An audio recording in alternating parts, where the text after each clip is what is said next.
Les interviews, c'est chaque mardi, 19h sur Nevers FM. Interview locale, 19h-20h, tous les mardis. Bonsoir à tous et bienvenue dans vos interviews du mardi soir. Ce soir, j'ai le plaisir, en compagnie de Stéphanie, de recevoir Sophie Lariche de l'association Les Vitrines de Nevers, en compagnie d'Éric Valvin de l'atelier d'architecture Archédif, et nous allons parler ensemble du projet Rêve de Loire. Bonsoir à vous. Bonsoir. Donc Éric, comment est née cette idée ? Alors cette idée est née il y a déjà pas mal de temps. Il faut savoir que je suis un véritable Neversois qui exerce donc ici depuis une trentaine d'années, et le constat que je faisais depuis des années et des années était de imaginer comment pouvait-on reconnecter notre ville à son fleuve. Et j'aurais tendance à dire le phénomène déclenchant a été l'installation de notre atelier d'architecture Archédif dans ces nouveaux locaux rue Marguerite Duras. La rue Marguerite Duras, tout le monde la connaît. C'est une petite rue qui est connectée à la place de la République, donc proche de Palais Ducal, proche de la montée, ce qu'on appelle la montée au Prince, c'est-à-dire ce petit cheminement qui redescend sur les quais et qui est sur la maison de la culture et le fleuve. Et à force de parcourir, à force de se promener dans ce quartier, j'ai eu envie de proposer un projet. Comment avez-vous fait pour faire connaître votre projet ? Alors,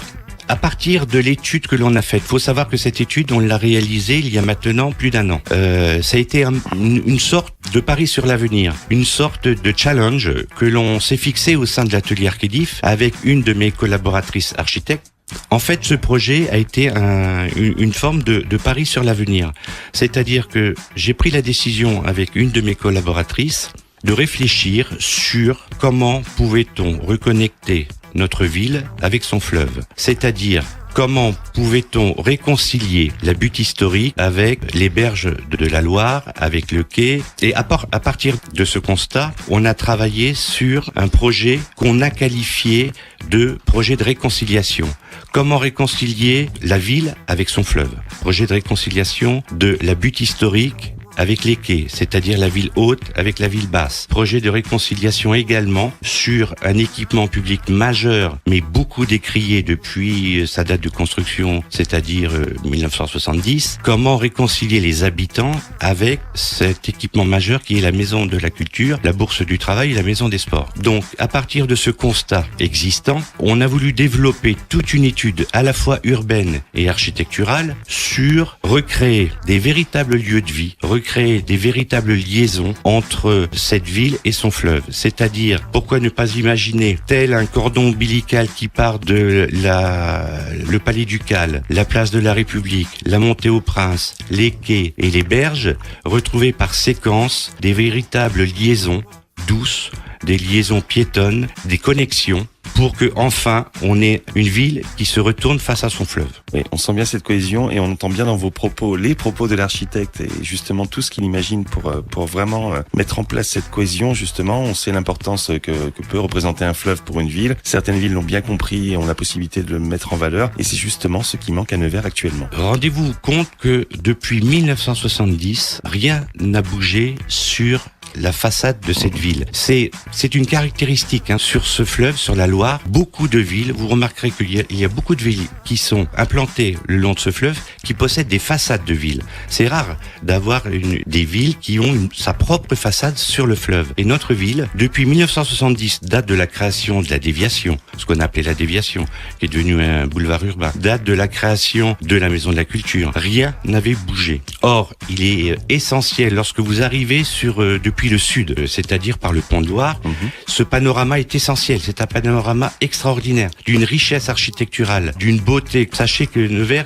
s'appelait la ville pointue, avec tous ses clochers, avec toutes ses abbayes, avec le Palais Ducal, avec en arrière-plan la cathédrale. Et ce paysage était figé dans le temps. Ce paysage n'a pas bougé, ce paysage n'a pas évolué. D'où cette coupure physique que l'on peut avoir aujourd'hui entre ce qui peut se passer sur la butte historique, sur les promenades des touristes, des visiteurs, des habitants, des citoyens, et puis cette déconnexion par rapport à ce fleuve qui est magique, un des derniers fleuves sauvages d'Europe, et avec des berges qui peuvent être réaménagées, avec des espaces de vie que l'on peut recréer pour flâner, pour se balader, pour des activités. On imagine très bien à travers le projet Rêve de Loire, avec tous ces paliers qui descendent progressivement sur ce qu'on appelle la montée au Prince, des lieux de flânerie, des lieux de regroupement.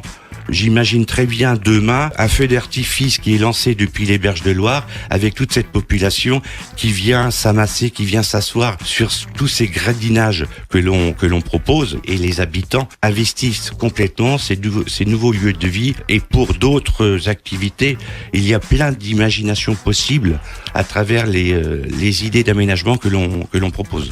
Donc les idées, vous les avez, les projets, vous les avez mis sur papier, on peut les admirer. Comment est-ce que vous avez fait pour faire connaître ce projet, Eric? Alors ça a été une véritable question que l'on s'est posée, donc il y a un an, lorsqu'on a fini cette étude qui s'est déroulée entre février et avril. Je vous rappelle que c'était une étude sans commande, c'est un pari sur l'avenir, un challenge, une initiative personnelle de ma part avec ma collaboratrice. Lorsqu'on a finalisé cette étude, chiffrée, quantifiée, vraiment une étude réelle. On n'est pas dans l'utopie du tout. On n'est absolument pas dans l'utopie, bien au contraire. C'est pas parce que notre site dédié s'appelle Rêve de Loire qu'on est dans la rêverie, bien au contraire. Je pense qu'il faut une part de rêve au départ pour réaliser un projet par la suite. Parce que sans une initiative de quelqu'un, parfois les projets, les rêveries n'aboutissent pas. Il faut parfois bousculer aussi les lignes. Il faut bousculer à la fois les idées reçues, les idées préconçues. Et ne serait-ce que proposer déjà des nouveautés. Et donc, bien sûr, à partir de cette réflexion, de ce travail collectif réalisé au sein de l'atelier, la question était: comment le montrer? Comment faire en sorte qu'il ne reste pas lettre morte? Et après maintes et maintes réflexions, on a profité de cette fin d'année pour organiser toute une action de communication que l'on met en place depuis maintenant quelques semaines. À savoir, profiter de ce début d'année pour souhaiter les vœux. C'est la période, le mois de janvier, c'est la période des cartes de vœux. Donc, premier support, réaliser une carte de vœux qui visualise d'une façon très forte ce rêve de Loire. Et à partir de ce support, on a réfléchi avec l'agence de communication avec laquelle je travaille, IT Conseil, en la personne de Jacques Anceau, sur ne pas rester sur le fait d'aller un peu plus loin sur cette idée. Et donc, on a créé un site dédié qui s'appelle rêvedeloire.com et avec la stratégie de le montrer au public, c'est-à-dire de l'offrir aux citoyens, aux habitants, au public. Et de recueillir par là même leur point de vue alors. Et justement, ça a été l'agréable surprise de voir l'intérêt qu'ont pu porter les citoyens, les habitants de notre ville, et voire même au-delà de la ville intramuros, sur ce projet, sur cette étude. Et là, on s'est aperçu qu'il y avait une véritable attente, c'est-à-dire qu'il y a eu un engouement total de la population. J'en veux pour preuve le nombre de visites que l'on a eu sur notre site Rêve de Loire. Aujourd'hui, à l'heure où on se parle, on est à plus de 5400 visites du site, et des visites assez longues. C'est-à-dire que les gens prennent le temps de regarder, prennent le temps de lire, parce que ce site, on l'a voulu aussi ludique, c'est-à-dire convivial, mais aussi pédagogique. Pourquoi, le comment, les tenants et aboutissants, pourquoi on en est arrivé là, à travers des petits croquis, à travers des croquis explicatifs, à travers des petits dessins, plus toutes les images, tous les visuels proposés qui, eux, résument un peu toute l'approche architecturale et urbaine de notre projet. Donc vous êtes en train de nous expliquer que ce site a créé un véritable engouement, justement, et un intérêt de la part des Neversois, et également un intérêt de la part d'une association qui est ici, entre autres, et représentée par Sophie Lariche, qui va nous expliquer pourquoi cet intérêt, justement. Déjà, je tiens à dire tout d'abord que Éric Valvin et l'atelier Arcadif sont adhérents donc aux vitrines de Nevers depuis plus de 3 ans maintenant. Même si c'est une profession libérale, nous avons des professions libérales qui adhèrent aux vitrines de Nevers, comme des artisans et bien sûr des commerçants. Donc ça, c'est important de le rappeler. Et puis, lorsque j'ai expliqué au président que j'avais vu donc sur Internet ce projet et ce site Internet que je trouvais superbe, ludique, intéressant, le président m'a tout de suite dit, en effet, je vais voir ce qui s'y passe. Et en effet, il m'a renvoyé un mail en me disant, c'est superbe. Il était tombé sous le charme. charme Sous aussi. le charme, tout à fait. Et en plus, il a une de ses filles qui est architecte, donc d'autant plus attiré par ça. Et donc, il m'a dit, mais ce serait vraiment très beau. Faites que ça devienne réalité. Et puis, donc, par rapport à ça, après, on a décidé de le partager, bien sûr, sur le Facebook, les réseaux sociaux des vitrines de Nevers. Et puis, bien sûr, d'en informer nos plus de 160 adhérents de ce qui se passait. Et puis, bien sûr, d'aller s'inscrire sur le site, donc rêvedeloire.com, pour pouvoir justement voir l'évolution de ce site. Parce que ce qui est intéressant dans ce site, et c'est ça qu'on a trouvé super, c'est que toutes les semaines et demie, il y a des informations en plus qui sont apportées. Et donc, il y a toujours de la découverte, des découvertes à faire. Il y a une évolution, quoi. Et puis, alors, il y a quelque chose qui, moi, m'a scotché, qui était vraiment super, c'est qu'il y a des photos dans tout ce qu'on appelle des perspectives. Et puis, donc, vous avez le avant-après, vous mettez votre curseur dessus. Et voilà, suivant du côté, vous bougez le curseur, vous voyez l'évolution du projet. Et c'est simple, mais c'est ludique. Et là, on rêve. Et là, on se dit, il faut que ça devienne réalité. Et voilà, on n'a qu'une envie, c'est de voir ce projet dans quelques années aboutir. Ce serait vraiment tellement, tellement beau pour nous, pour notre ville, et puis ces touristes aussi, et puis toutes les personnes qui sont les forces vives de cette ville. Donc les vitrines de Nevers soutiennent ce projet. D'ailleurs, avez-vous un soutien financier pour ce projet, Eric ? Alors pas du tout, c'était absolument une initiative personnelle de ma part, en tant qu'architecte citoyen. Un peu la double casquette, du Neversois de pure souche et puis du professionnel. Et cette initiative, on l'a autofinancée par rapport au temps passé de mes collaborateurs, parce que on était 3 collaborateurs à travailler sur ce projet. Outre Joanie, jeune architecte qui travaille avec moi maintenant depuis quelques temps, ce sont des vrais techniciens qui ont travaillé avec moi sur ce projet. On était 3 sur ce projet à Phosphorer. Et je reviens sur la question de la réalité de ce projet, c'est que, quand je parle technicien, c'est qu'on a pris le soin de le chiffrer, de le quantifier, de le planifier même, pour que, quelque part, on a parlé des citoyens à qui j'ai donné ce projet, mais notre souhait avéré, c'est que tout le monde se l'empare, y compris les élus locaux, y compris les décideurs, pour que, quelque part, un jour, ce rêve devienne réalité. J'en reviens à ce qu'on disait tout à l'heure, on est loin, très très loin de l'utopie. Ce rêve est totalement réalisable et il est à la hauteur de la ville. Ce ne sont pas des ambitions démesurées. J'ai une expression que j'emploie très très souvent à travers mes projets, lorsque je les explique, lorsque je les défends auprès des décideurs, des maîtres d'ouvrage: toujours faire un projet à la bonne échelle. Ça, c'est quelque chose qu'on m'entend souvent dire, parce que c'est important, surtout dans notre département, dans notre ville, dans notre agglo, où les budgets sont limités, sont difficiles à monter. Faisons des projets à la bonne échelle. Il ne sert à rien d'aller faire un joli projet sur papier glacé, mais complètement irréalisable, et donc qui reste lettre morte et qui reste dans les cartons. C'est ce qui nous avait aussi beaucoup plu quand on a eu notre réunion de bureau. On en a parlé, bien sûr, de ce projet aux vitrines de Nevers. Et c'est ce qui nous a beaucoup plu, justement. C'est, pour reprendre la phrase de Monsieur Valvin, c'est que justement ce projet est à la bonne échelle et justement il est très apaisant. Il n'est pas ostentatoire, il n'est pas criard. On percevait vraiment quelque chose de positif et de sain, d'agréable. On voit les gens se balader. Voilà. Alors je tiens aussi à dire à tous les skateurs de pas s'en faire. Le skatepark sera bougé. Il y a des projets à l'étude, on le sait plus ou moins, etc.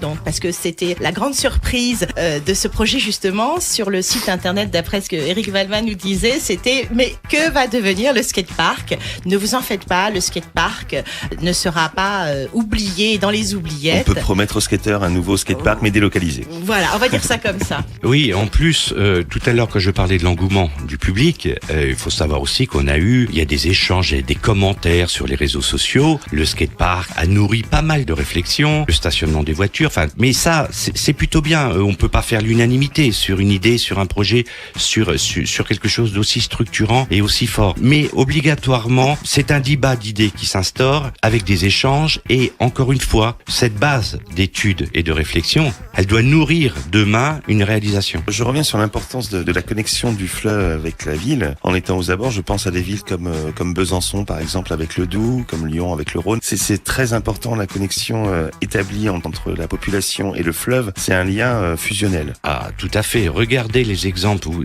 très justement, Lyon avec ses berges, que ça soit la Saône ou le Rhône.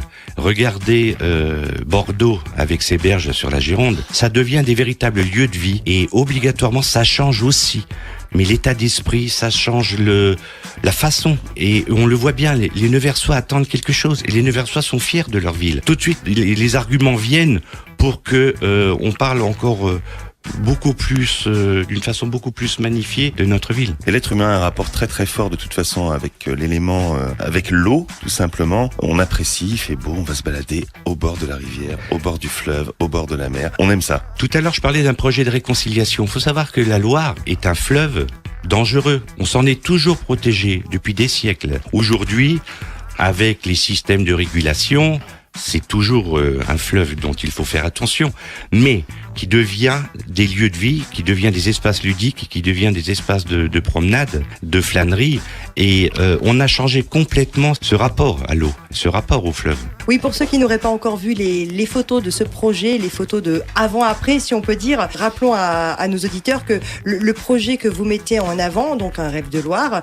c'est plutôt un projet, j'allais dire, verdoyant, justement pour remettre en avant aussi beaucoup d'espaces verts, beaucoup de points pour profiter d'aller se promener vraiment au bord de Loire à pied, par exemple. C'est pas quelque chose de trop moderne. Ce que vous proposez est vraiment quelque chose qui rentre dans le cadre de la ville de Nevers et le cadre du fleuve. C'est surtout ça qu'il faut mettre en avant. Concrètement, donc Eric, on en est où à l'heure actuelle? Qui s'intéresse au projet? Qui est-ce que vous voulez intéresser davantage? Alors, il est clair que maintenant que on constate que la population s'est complètement identifiée, s'est complètement imprégnée de ce projet, je vous rappelle que Rêve de Loire, en plus, le site n'est pas figé, c'est-à-dire que on l'a voulu vivant. C'est que, vu l'importance du projet et l'ambition que l'on veut pour notre ville, on nourrit ce site toutes les semaines, tous les 10 jours, d'un élément nouveau de ce projet. C'est-à-dire qu'on n'a pas tout dévoilé du premier coup, c'est-à-dire autour du 20 janvier, je crois, que l'on a mis en ligne ce site. Mais tous les 10 jours, on apporte quelque chose de nouveau, c'est-à-dire un morceau de projet qui vient nourrir l'imaginaire, qui vient nourrir l'engouement et le dynamisme des habitants. Maintenant que on voit ce succès auprès des citoyens, j'aurais tendance à dire c'est une main tendue auprès des élus pour que ce projet devienne réalité, que nos dirigeants se l'approprient et puis que, bien sûr qu'il ne se fera pas du jour au lendemain, bien sûr que c'est un projet ambitieux, mais c'est un projet pluriannuel qui peut s'inscrire sur 4, 5, 6 ans et on attend avec hâte que nos élus locaux soient convaincus. Écoutez, on vous souhaite en tout cas que ce projet aboutisse un jour et on invite d'ailleurs tous nos auditeurs à se rendre sur votre site. On va rappeler l'adresse www.rêve-de-loire.com. Voilà. Il faut s'inscrire, il faut mettre son adresse mail pour pouvoir justement recevoir le mail qui vous informe qu'il y a des nouveautés sur le site. Ça, c'est très important. Et la même chose sur Facebook. Nous aussi, on partage auprès des vitrines de Nevers le projet, bien sûr. Nous, on a trouvé ça très très joli et on vous invite tous à vous rendre sur ce site afin d'aller voir ce projet et justement de le visualiser parce que là, on parle, on est sur les ondes, mais rien ne vaut une image. Merci à vous deux, en tout cas, d'être venus sur nos ondes. Merci, bonne soirée. Bonne soirée à vous. Bonne soirée. Les interviews, c'est chaque mardi, 19h sur Nevers FM. Interview locale, 19h-20h, tous les mardis.